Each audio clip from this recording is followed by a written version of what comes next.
The Galactic Council chamber floated in the darkness of space like a giant metal flower. 47 different species gathered there, speaking through translators and signing peace treaties. The station had been there for 3,000 years, and in all that time no major war had broken out between council members. They were proud of that fact. Captain Jake Morrison stood near the large viewing window, watching ships come and go from the docking ports. His uniform was crisp and clean, dark blue with silver buttons. He looked like any other diplomat in the room, calm and peaceful. That was exactly what he wanted everyone to think. Captain Morrison. The voice came from behind him. Jake turned to see Ambassador Krell approaching. Krell was a Vaxian, tall and thin with green skin and large eyes. His people ate only plants and believed strongly in peaceful solutions to all problems. I wanted to thank you again for your speech yesterday. Your words about cooperation were beautiful. Jake smiled. Just speaking the truth, Ambassador. Humans value peace as much as anyone here.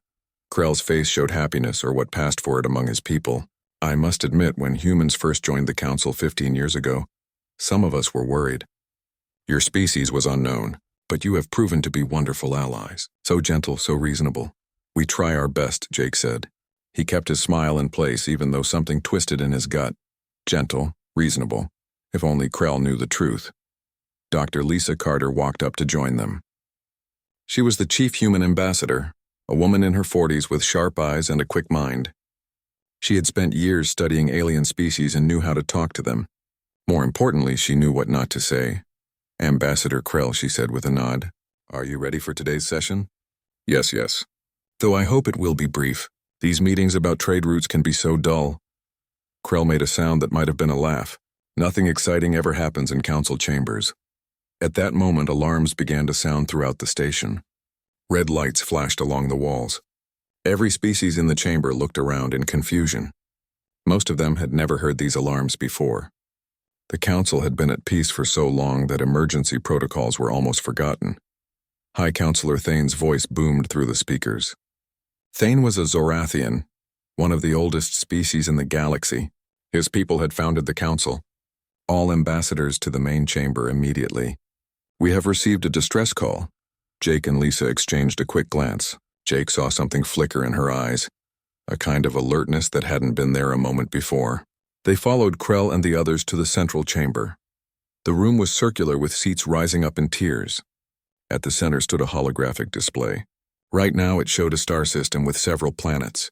One planet was marked in red and flashing. This is Kepler Station, Thane announced.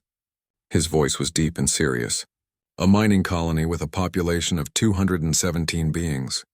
30 minutes ago, they sent out a distress signal. They are under attack. Murmurs spread through the chamber. Attack. That word was rarely used here. Attacked by whom? Someone called out. Unknown hostiles. The message called them the Kryn Swarm. We have no records of this species. Thane manipulated the display. A grainy image appeared showing something that looked like a cross between an insect and a spaceship. They appeared without warning. Our peacekeeping force at the station has been overwhelmed. 3 ships destroyed. Contact was lost 7 minutes ago. The chamber erupted in worried voices. Jake watched the different species react. Most of them looked scared. Some looked confused, as if they couldn't quite understand what was happening. They had lived in peace for so long that the concept of real violence was foreign to them. We must send negotiators, one ambassador said. Perhaps this is a misunderstanding. Yes, we should offer to talk, another agreed. All conflicts can be resolved through dialogue. Jake felt his jaw tighten. He wanted to speak, but knew he had to be careful. Lisa beat him to it. With respect, Lisa said, standing up. If they destroyed 3 ships without warning, they might not be interested in talking. Krell looked at her with surprise. But Dr. Carter, surely you don't suggest violence as an answer? That is not the council way. I'm not suggesting violence, Lisa said carefully. I'm suggesting we should be prepared for the possibility that these Kryn might not respond to diplomacy. Humans have some experience with... Experience with what? Thane interrupted. Humans have been peaceful members of this council since you joined. You have never shown aggression. Lisa opened her mouth to respond, but Jake touched her arm gently. Not yet. They couldn't reveal too much too soon. We should send a rescue mission, Jake said instead. My ship, the Horizon's Edge, is docked here. We can reach Kepler Station in 3 days. I will send 2 council observer ships with you. Thane decided, to document the situation and attempt communication with these Kryn. Krell stood up quickly. I would like to volunteer to go along. This will be an important moment in Council history. The proper response to aggression is peaceful resolution. I should be there to help. Jake looked at the eager Vaxian ambassador. Krell had no idea what he was volunteering for. None of them did. These species had forgotten what real predators looked like. They had forgotten that in nature, sometimes the only way to stop a hunter was to be a better hunter. You're welcome to join us, Ambassador, Jake said quietly. 2 hours later, Jake stood on the bridge of the horizon's edge. The ship was sleek and modern on the outside, designed to look like any other Council diplomatic vessel. But Jake knew what was hidden beneath those smooth hull plates. Weapons. Lots of weapons. Military-grade shields. Combat systems that the Council had never seen and hopefully would never need to see. Lieutenant Amy Price sat at the tactical station, running through system checks. She was young but sharp, and she knew how to use every weapon on the ship.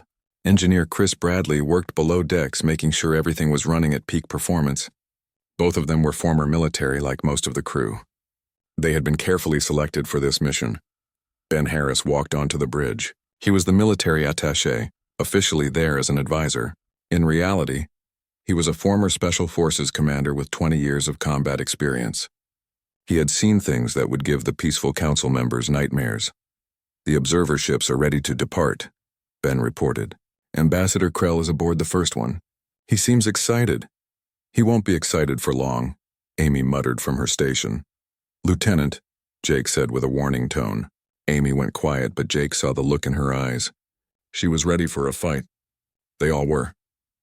Humans had spent 15 years playing nice, pretending to be something they weren't, pretending that they didn't have forward-facing eyes like every other predator in Earth's history, pretending that their ancestors hadn't hunted prey across continents for days without stopping.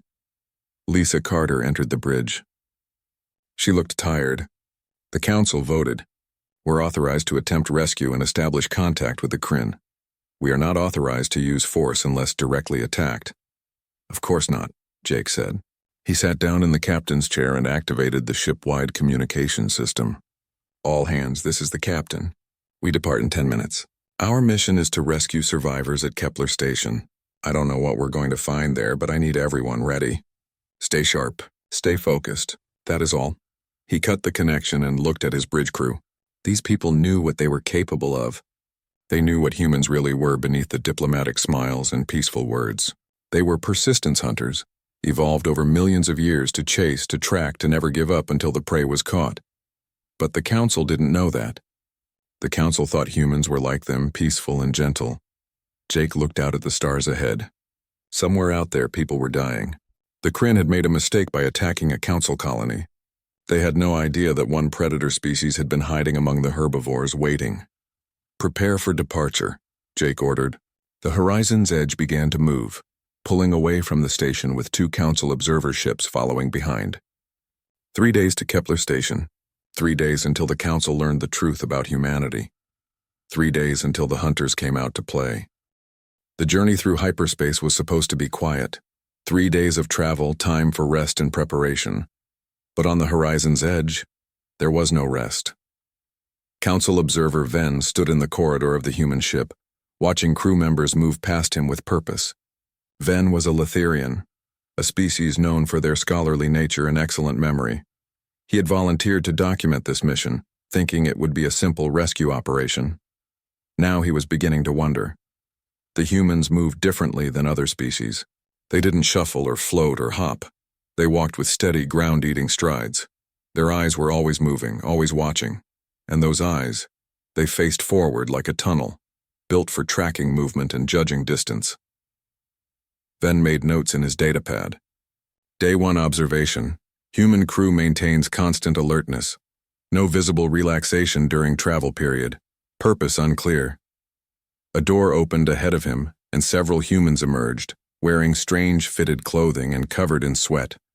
Lieutenant Amy Price was among them. She noticed Venn watching. Observer Venn, she said with a nod. Can I help you with something? I was merely noting crew activities. What were you doing in that room? Physical training, Amy replied. We do it every day, keeps us sharp. But we are simply traveling. There is no need for physical exertion. Amy smiled, but there was something cold in it. We like to be ready for anything. You never know what might happen. She walked away before Ven could ask more questions. He added to his notes. Humans engage in voluntary physical stress. They seem to prepare for conflict even when no conflict is expected. On the bridge, Jake Morrison reviewed tactical data with Ben Harris. The screen showed layouts of Kepler Station, possible approach vectors, and last known positions of the Kryn vessels. We don't know their capabilities, Ben said quietly. No weapons data, no shield specifications, we're going in blind. Then we adapt, Jake replied. That's what we do best. Lisa Carter was listening from her station. You need to be careful, Jake. If you show too much military capability, the Council will panic. They still think we're peaceful. We are peaceful, Jake said, until someone threatens our people. Then we're something else entirely. A chime sounded. Communication from the lead Council observer ship. Jake accepted it, and Ambassador Krell's face appeared on the screen. Captain Morrison, I hope you are well. I wanted to discuss our approach strategy for when we arrive. Of course, Ambassador. What did you have in mind? I believe we should broadcast messages of peace as we enter the system. Let the Kryn know we mean no harm. Perhaps offer them resources or trade agreements. Jake kept his face neutral. And if they attack us like they attacked the station? Krell looked uncomfortable. Well, surely they won't. We are not a military force. We have come to help. Once they understand this, violence will not be necessary. Jake wanted to explain that predators didn't care about your intentions. They cared about whether you were prey or not.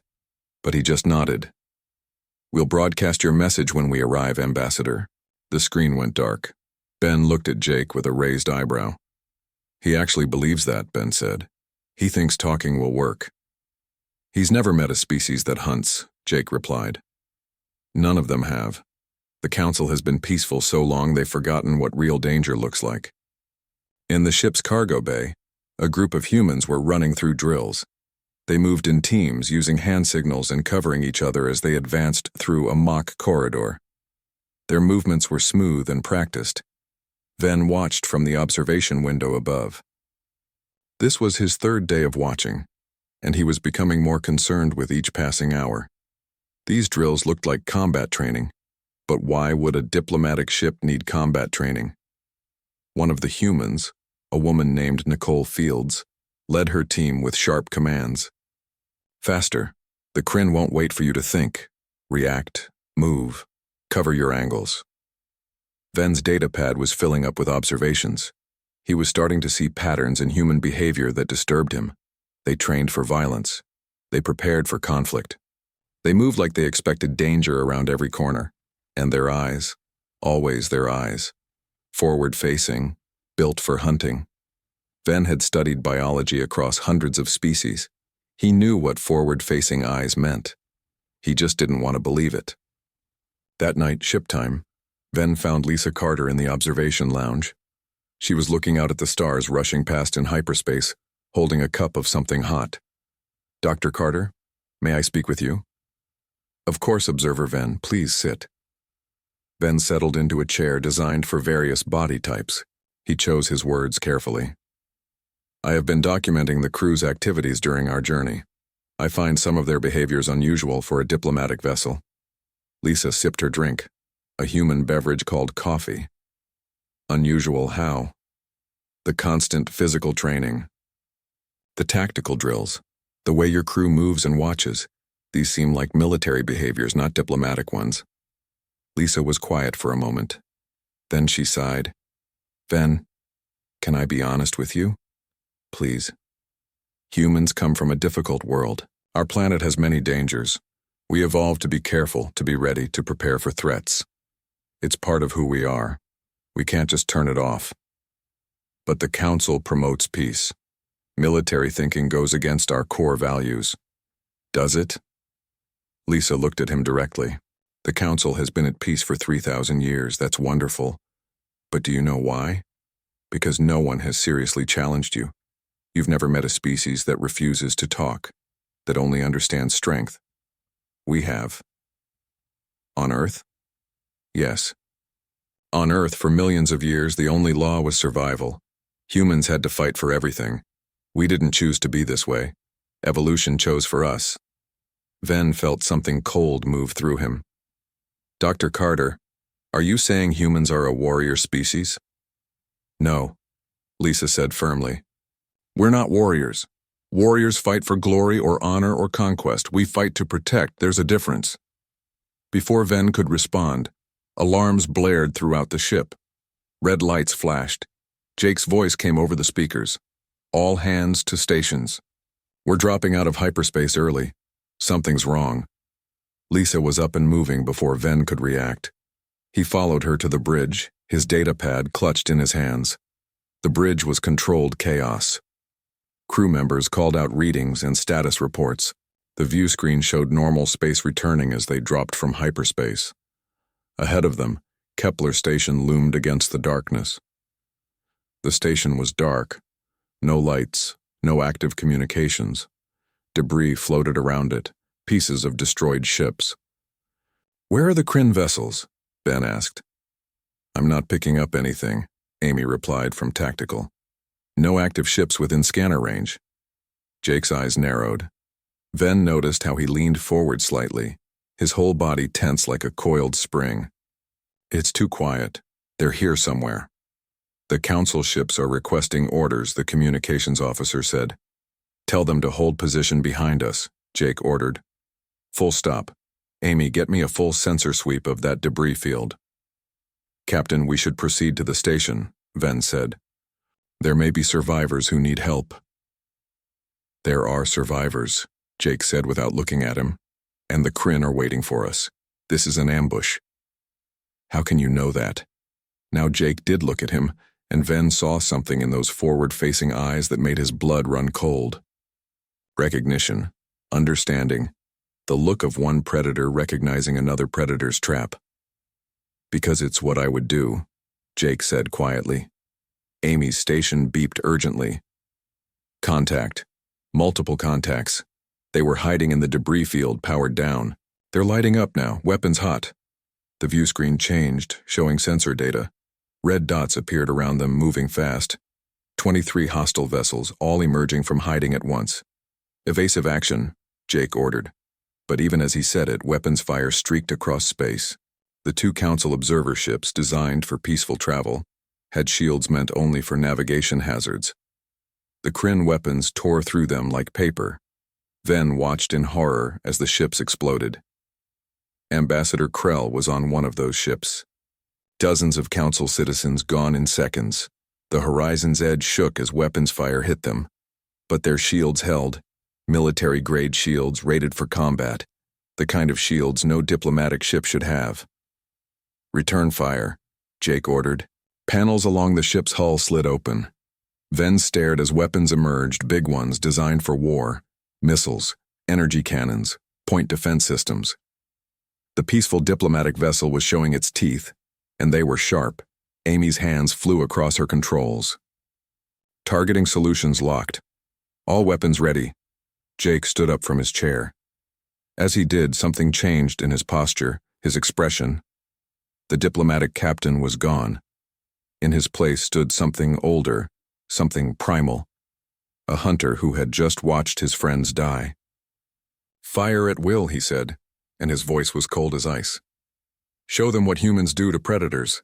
The horizon's edge opened fire. Space lit up with weapons discharge.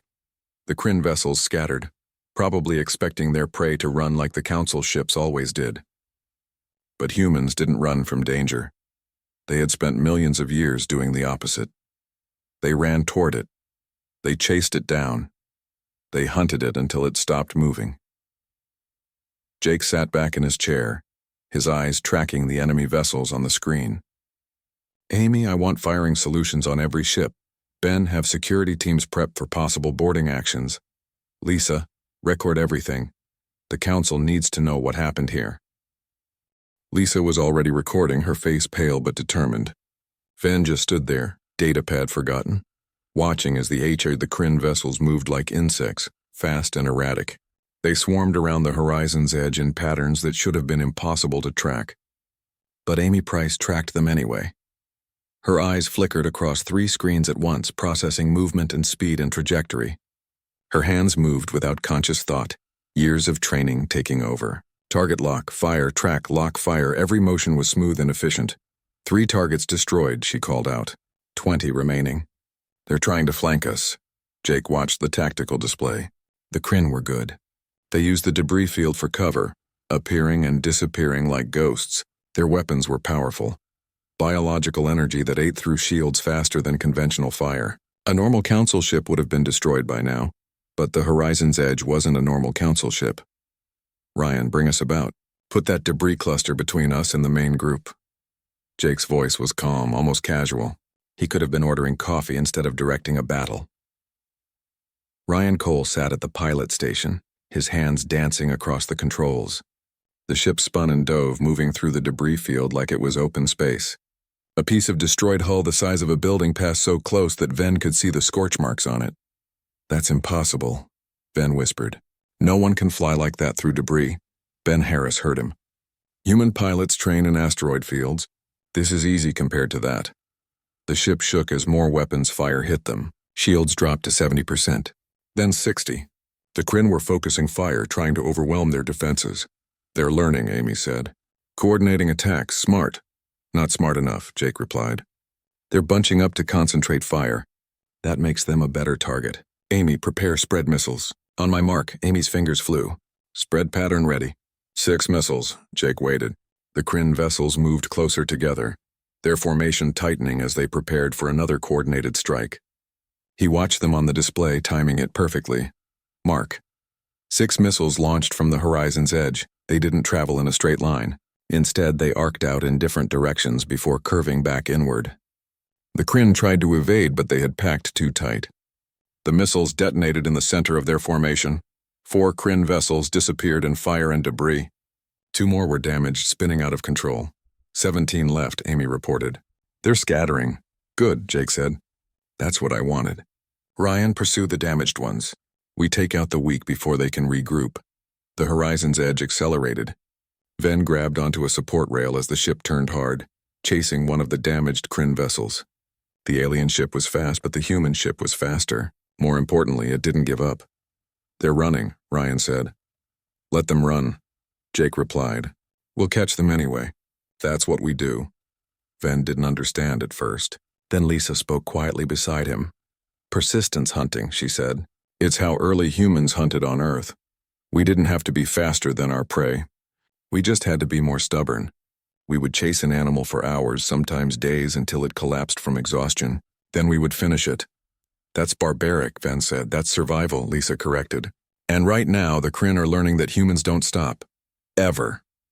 The damaged Kryn vessel tried to lose them in the debris field. Ryan followed, never more than a few seconds behind. The alien ship jinked left, then right, then dove. Ryan matched every move. His eyes were focused, his jaw set. He looked like he could do this forever. Target in range, Amy said. Fire, 2 precise shots. The Kryn vessel's engines exploded and the ship went dark, tumbling through space. 1 down. 16 to go. Next target, Ryan. The chase continued. The horizon's edge moved through the battlefield like a shark through water. Smooth, efficient, deadly. Every time a Kryn vessel tried to flee, the humans followed. Every time they tried to hide, the humans found them. Ven watched Jake Morrison through all of it. The captain sat in his chair, eyes moving constantly across the displays. He anticipated every move the Kryn made. When they tried to ambush from behind an asteroid, Jake had already moved the ship out of position. When they attempted to overwhelm with numbers, Jake had already split them up. It was like watching a chess master play against beginners. No, that wasn't right. It was like watching a wolf hunt rabbits. The outcome was never in doubt. Captain, 3 vessels are breaking off, Ben reported. Heading toward the station. I think they're going after survivors. Jake's expression hardened. Amy, can we hit them from here? Negative. Too much debris in the way. Then we go through the debris. Ryan, fastest route to intercept. I don't care how tight the spaces are, Ryan grinned. It wasn't a nice grin. Yes, sir. The ship accelerated into the debris field. Ven felt his stomach drop as they flew between spinning chunks of metal. Some of the gaps looked too narrow for the ship to fit through. Ryan flew through them anyway. Incoming fire from behind, Amy called out. Ignore it, Jake ordered. Stay on the 3 heading for the station. We don't let them get to the survivors. The ship shook as weapons hit the rear shields. 40%. 30%. The Kryn were hammering them, but Jake didn't change course. He had a target, and nothing was going to stop him from reaching it. This was what humans were, Ven realized. Not the peaceful diplomats they had pretended to be. Not the reasonable negotiators who smiled and signed treaties. This was the truth beneath the mask. When pushed, when threatened, when defending something they cared about, humans became something terrifying. They emerged from the debris field right in front of the 3 Kryn vessels. The aliens tried to scatter, but there was no time. Fire everything, Jake said quietly. The horizon's edge lit up like a star. Every weapon fired at once, missiles, energy beams. Kinetic rounds. The 3 Kryn vessels didn't stand a chance. They were destroyed so fast that Ven barely saw it happen. 13 left, Amy said. They're regrouping. Jake studied the tactical display. The remaining Kryn vessels had pulled back, forming a defensive cluster. They had learned fear. Good. Ben, what's our status? Shields at 25%. Hull damage on decks 3 and 7. No casualties. Weapons at 90% capacity. More than enough, Jake said. Amy, what are they doing? Looks like they're preparing to run. Engine signatures building. We can't let them escape, Ben said. If they report back to their home fleet, they'll know about humans. About our weapons, Jake nodded slowly. He had already thought of that. Ryan, position us between them and the hyperspace jump point. Amy, prepare all forward weapons. Sir, they outnumber us 13-1, Ven found himself saying. Surely retreat is the logical option now. Jake looked at him. Those forward-facing eyes held no fear, no doubt. Only cold calculation. Observer Ven, let me explain something about humans. We don't calculate odds. We don't worry about being outnumbered. You know why? Why? Because our ancestors hunted prey that was bigger, stronger, and more dangerous than them. Mammoths, giant bears, saber-toothed cats, things that could kill a human with one hit, but humans won anyway. You know how? Ven shook his head. By working together, by being smarter, by never giving up, by being more willing to do whatever it takes to win. Jake turned back to his screen. The Kryn made a mistake. They attacked while we were watching. They killed council observers while we were supposed to protect them. Now they have to learn what every predator on Earth eventually learned. Don't hunt near the humans. The horizon's edge moved into position.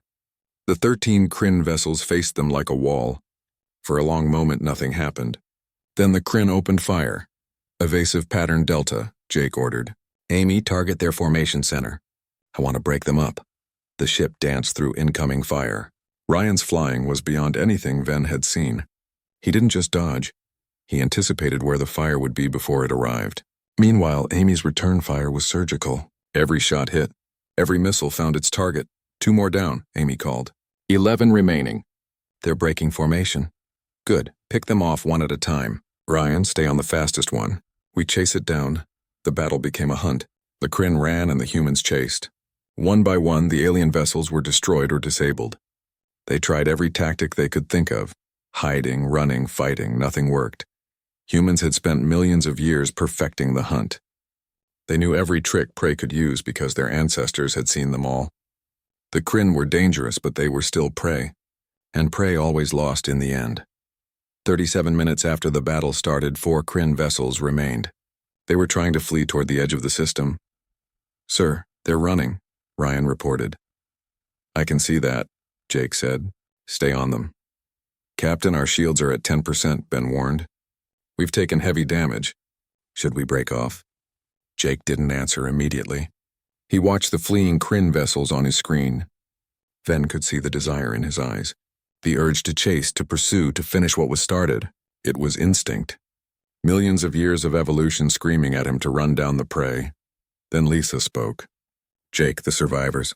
We need to check the station. Jake closed his eyes and took a deep breath. When he opened them again, the predator was pushed back down, controlled. The diplomatic captain returned, but now Ven could see it was Joe. Kepler Station hung in space like a corpse. Half its lights were out and air leaked from 3 breaches in the outer hull. But sensors showed life signs deep inside. Survivors. Jake stood on the bridge, studying the scanner data. How many? 34 humans. 2 Vaxians. 1 Litherian, Amy reported. All clustered in the lower sections. But there are other life signs, too. Different biology, Kryn, Ben said. They left a force behind to hunt the survivors. Ven felt sick. The Kryn hadn't just attacked and left. They had stayed to hunt down anyone who was still alive. What kind of species did that? How many Kryn? Jake asked. Best estimate, around 60 hostiles. They're spread throughout the lower levels between us and the survivors. The bridge went quiet. Jake studied the numbers, his face unreadable. Then he looked at Ben. Prep your team. Full combat gear. We go in hard and fast, yes sir. Ben turned to leave, but Jake stopped him. Ben, bring them all back. Every single one, Ben promised. 20 minutes later, Ven watched from the docking bay as 12 humans prepared for combat. They wore black armor that covered them from head to foot, helmets with full face shields, weapons that looked far too advanced for a diplomatic vessel. Sergeant Nicole Fields led the team. She was a small woman, but the way she moved made her seem much larger, confident, dangerous. She checked every team member's gear personally, making sure everything was perfect. Danny, you're with me on point, she said to a young man who had a medical symbol on his armor. Kevin, Ryan, you take rear guard. Everyone else, and stay tight. We move fast and we move quiet until contact. Then we show them what happens when you hunt humans. Jake and Lisa watched from the control room above. Ben stood with them, his camera recording everything. The council needed to see this. You're sending 12 people against 60 hostiles? Ben asked. 12 is more than enough, Jake said. He activated the communication link. Nicole, you're clear to proceed. Rules of engagement are weapons free. These Kryn killed council citizens. Show them no mercy. Understood, sir. We'll bring our people home. The Marines boarded a small assault shuttle and launched toward the station. Ven watched through the external cameras as they approached one of the breaches. The shuttle attached with magnetic clamps and cut through the damaged hull. Inside the station, Nicole and her team moved through dark corridors. Their helmet cameras fed video back to the horizon's edge. Ven watched multiple screens at once, seeing through the eyes of different Marines. The station was a mess. Bodies lay everywhere. Not just humans, but other species too. Council citizens who had been living here, working here. The Kryn had killed them all. Stay focused, Nicole whispered into her radio. Danny, what do you see? The medic, Danny Wright, scanned the area with a device. Blood trail leading left, fresh. Someone's alive and moving. Then that's where we go. Kevin, mark this position. If we need to retreat, this is our exit. They moved deeper into the station. The corridors were narrow and dark. Perfect for an ambush. But the Marines had technology the Kryn didn't. Night vision, motion sensors, thermal imaging. Contact ahead, one Marine whispered. 3 hostiles, 40 meters. Nicole made a hand signal. The team spread out, taking positions. 3 Marines aimed their weapons down the corridor. Ven saw green shapes on their thermal scopes. The Kryn unaware they were being watched. On my mark, Nicole breathed. 3, 2, 1, mark, 3 shots. 3 dead Kryn. The aliens didn't even have time to react. The Marines moved forward, checking the bodies. These are scouts, Danny said, examining one. Which means there's a larger group nearby. Good, Nicole said. That means we're getting close to the survivors. They continued through the station. Every few minutes they encountered more Kryn. Every time the Marines eliminated them with cold efficiency. No hesitation, no fear, just training and instinct. Ven watched one engagement through a helmet camera. 4 Kryn appeared from a side corridor, weapons raised. The Marine turned and fired before Ven even saw the threat. 2 shots, 4 bodies. The Marine didn't even slow down, just kept moving with the team. How do they do that? Ven asked. Training, Lisa replied, but also evolution. Human reaction times are optimized for combat. Our ancestors had to fight or die. Those who reacted fastest survived. Those who hesitated became food. The team reached a sealed door. Behind it, sensors showed the cluster of survivors. But between them and the door were over 20 Kryn. They're guarding it, Danny said, keeping the survivors trapped. Nicole studied her scanner. They're spread out, probably expecting us to try the direct approach. What's the indirect approach? Asked one of the Marines. Nicole smiled behind her helmet. We go through the walls. The Marines pulled out cutting tools and began slicing through the metal wall panels. The Kryn couldn't hear them over the sound of damaged life support systems. Within minutes, they had cut a hole large enough to enter. Nicole went first, sliding through the gap into a side room. Her team followed one by one, silent as ghosts. They were now behind the Kryn defensive line. Positions, Nicole whispered. The Marines spread out, finding cover. They had the advantage now. The Kryn were watching the main corridor, not expecting an attack from behind. Wait for my signal, Nicole said. We take them all at once. No survivors. Ven realized what she meant. No Kryn survivors. The Marines were going to kill every hostile in this section. It wasn't war. It was extermination. That's murder, Ven said. That's combat, Jake replied without looking at him. Those Kryn hunted innocent people through this station. They killed children, Ven. Children. Nicole's job is to make sure they never do it again. On the screen, Nicole raised her hand. 3 fingers, 2, 1. The Marines opened fire. The Kryn were caught completely off guard. Half of them died in the first 3 seconds. The rest tried to return fire, but they were already in a kill box. The Marines shot from multiple angles, controlled bursts, every shot placed with precision. It was over in less than 20 seconds. 23 Kryn dead. 0 Marine casualties, clear, Nicole reported. Moving to the survivors. She approached the sealed door and knocked in a specific pattern. 3 quick, 2 slow, 3 quick. A human signal. This is Sergeant Nicole Fields of the Earth vessel Horizon's Edge. We're here to get you out. Open the door. There was a long pause. Then the door hissed open. Light spilled out from inside. People stared at the armored Marines, hope and fear mixed on their faces. Is it really over? Someone asked. Not yet, Nicole said. But we're here now. You're safe. A man limped forward. His leg was injured and he looked exhausted. I'm Paul Green, station director. There are 37 of us left. We've been hiding here for 2 days. The Kryn kept trying to break through. They won't anymore, Nicole promised. Danny, start treating the wounded. Everyone else, defensive positions. We're not out of here yet. The Marines moved the survivors into the center of the room and formed a protective circle around them. Danny moved from person to person, treating injuries with quick efficiency. He was a soldier, but also a healer, both at the same time. Sergeant, we have a problem, one of the Marines called. Motion sensors are lighting up. Large group of hostiles heading this way. Nicole checked her scanner. At least 30 Kryn converging on their position. They know we're here now. Everyone get ready. We're about to have company. On the Horizon's Edge, Jake leaned forward. Nicole, you need to pull out. Those numbers are too much. Negative, sir. We have wounded who can't move fast. If we run, the Kryn will catch us in the corridors. We hold here. That's an order, Sergeant. With respect, sir, I'm not leaving these people. We hold. Jake's jaw clenched, but he didn't argue. He knew Nicole was right. Sometimes you had to stand and fight. The Kryn came in a wave. They poured into the corridor from multiple directions, weapons firing. But the Marines were ready. They had set up defensive positions with overlapping fields of fire. The Kryn ran into a wall of bullets. Ven watched through multiple camera feeds. It was organized chaos. Marines called out targets, coordinated their fire, covered each other. The Kryn were fierce and numerous, but they were fighting humans in a defensive position. They were fighting a species that had spent 10,000 years perfecting the art of warfare.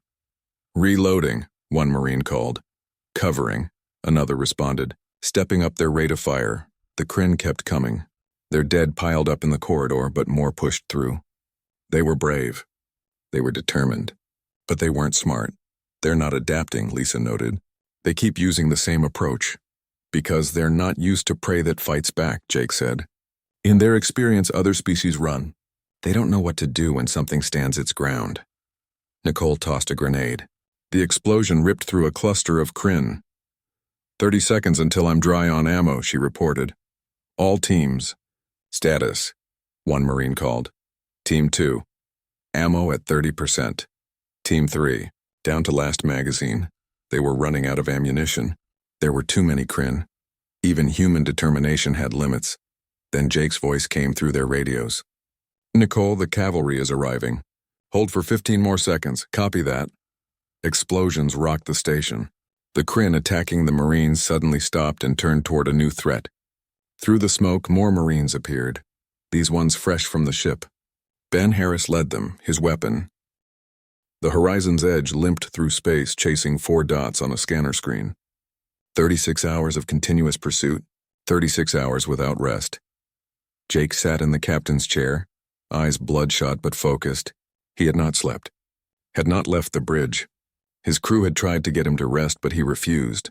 Those 4 Kryn vessels were heading toward Council space, toward populated systems. He would not let them arrive. Distance? He asked for the 100th time. Still holding at 400,000 kilometers, Amy replied. She looked as tired as he did. They're fast, but we're keeping pace. Barely, Ben added. He stood at the tactical station, monitoring their systems. Captain, we're running hot. The engines weren't designed for this kind of extended chase. Chris says we need to shut down soon or we risk permanent damage. We can't stop, Jake said flatly. Those 4 ships are heading for Haven's Rest. 2 million Vaxians live there. Peaceful farmers who can't defend themselves. If the Kryn reach them, it'll be a slaughter. Lisa Carter approached with a cup of coffee.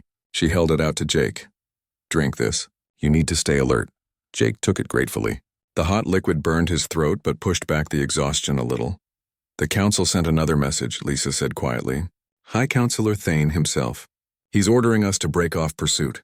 They want to try diplomatic contact with the Kryn. Jake laughed. It was not a happy sound. Diplomatic contact. These Kryn killed over 100 council citizens at Kepler Station. They hunted survivors through dark corridors. And Thane wants to talk to them? He doesn't understand what we're dealing with, Lisa said. None of them do. They think all conflicts can be resolved with words. Then they're going to learn otherwise, Jake said. What did you tell him? That we're experiencing communication difficulties and didn't receive the message clearly. Lisa smiled slightly. We'll apologize later. Van had been watching this exchange. Captain Morrison, you're disobeying direct orders from the Council High Command. That could mean expulsion from the Council, war crimes charges even. I know, Jake said simply, but those Vaxians on Haven's Rest don't know about Council politics. They just know that 4 hostile ships are heading their way. Someone has to stop them, and right now we're the only ones who can. At what cost? Your crew is exhausted. Your ship is damaged. You can barely keep up with them, much less stop them. Jake met his eyes. You still don't get it, do you? Humans are persistence hunters. We evolved to chase prey until it collapsed. Our ancestors would track an antelope for days across the African plains. The antelope was faster, but humans never stopped. Eventually, the antelope would die of exhaustion. Then the humans would eat. That's barbaric, that's nature. And right now those Kryn are the antelope. They're faster than us, but we won't stop. Sooner or later they'll make a mistake. They'll have to slow down.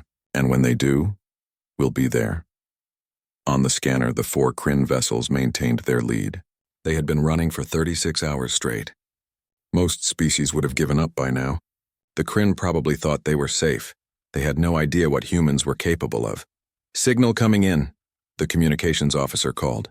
From the Council flagship Eternal Peace, it's High Counselor Thane. He's requesting direct communication. Jake sighed. Put him through. The main screen changed to show Thane's face. The Zorathian looked ancient and tired. Captain Morrison, I have been informed that you did not receive my previous message ordering you to cease pursuit. That's correct, Counselor. We had some interference, I see, and now? Are you receiving this message clearly? Jake looked at Lisa, then back at the screen. Perfectly clear, sir. Good, then let me be clear as well. You are to cease pursuit immediately and return to Terminus Prime. The Council will handle the Kryn situation through diplomatic channels. With respect, sir, diplomacy won't work. These Kryn only understand strength. That is your opinion. The Council has maintained peace for 3,000 years through dialogue and understanding. We will not abandon that now because of one incident. One incident? They killed over 100 people. They're heading toward a populated system right now. What will you do when they attack Haven's Rest? Send them a strongly worded message? Thane's expression hardened. Captain, I am ordering you to stand down. If you refuse, you will be expelled from the Council and considered a rogue element. We will have no choice but to treat you as hostile. The bridge went silent. Everyone looked at Jake. He sat there for a long moment, thinking. Then he made his decision. No, sir. I won't stand down.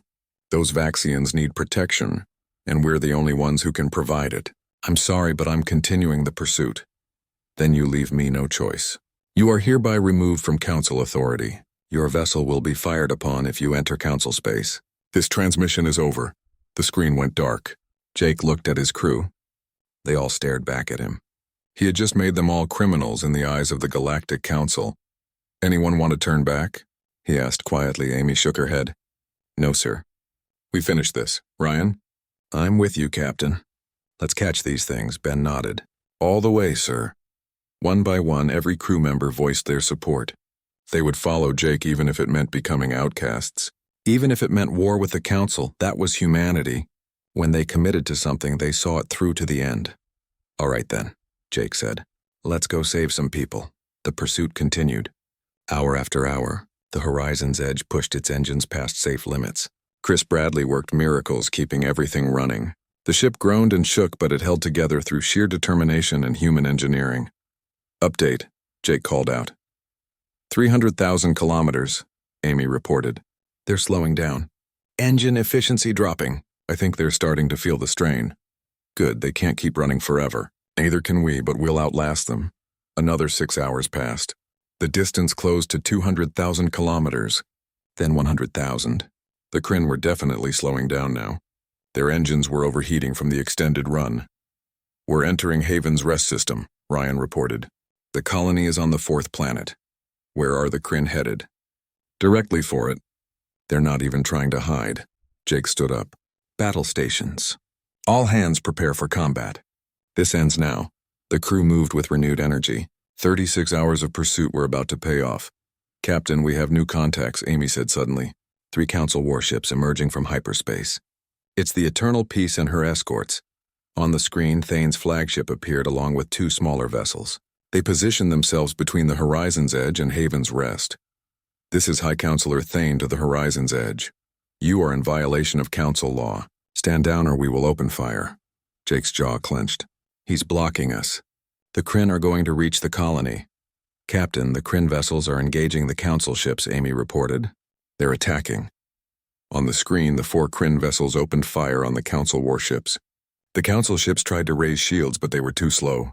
Their shields were designed for peaceful space travel, not combat. The Kryn weapons tore through them. The Eternal Peace is taking heavy damage, Amy said. 1 escort is destroyed. The other is disabled. Jake made his decision. Ryan, take us in. Full speed. Amy, target those Kryn vessels. Sir, the Council ordered us not to. I don't care what they ordered. People are dying. Move. The horizon's edge accelerated past the Council warships. The Kryn saw them coming and turned to engage. 3 of them broke off to attack the human ship while 1 continued toward the colony. That's a problem, Ben said. Amy, can you hit that one? Jake asked. Not while dealing with these 3. They're in the way. Jake thought fast. Then we go through them. Ryan, ram that first ship, sir. You heard me, ram it. Our hull is stronger. They won't expect it, Ryan grinned. Yes, sir. The horizon's edge accelerated directly at the lead Kryn vessel. The alien ship tried to evade, but Ryan was faster. They collided at high speed. The Kryn bioship crumpled against the human vessel's reinforced hull. The horizon's edge shook hard but held together. 2 left between us and the colony, Amy said. Firing! Missiles streaked out. 1 Kryn vessel exploded. The other tried to flee, but Jake had anticipated that. Ryan, cut it off. The horizon's edge moved with purpose. It positioned itself between the Kryn and its escape route. Trapped, the alien vessel tried to fight. Amy's weapons fire ended it quickly. 1 left, Jake said. The one heading for the colony. How long until it reaches them? 2 minutes, Amy replied. We can't close the gap in time, Ben said. Jake looked at the screen showing the Kryn vessel racing toward Haven's Rest. 2 million innocent people who had no idea death was coming for them. Then he saw the colony's planetary defense system. Minimal weapons designed to destroy asteroids, not warships. But it was something. Lisa, can you access the colony's communication system? Already on it, she said, fingers flying across her console. I have a connection. Tell them to fire everything they have at that ship. Every weapon, every defense they have now. Lisa relayed the message. On the screen, they saw the colony's defense platforms activate. Small laser cannons designed for space debris began firing at the Kryn vessel. They barely scratched its shields. It's not enough, Ben said.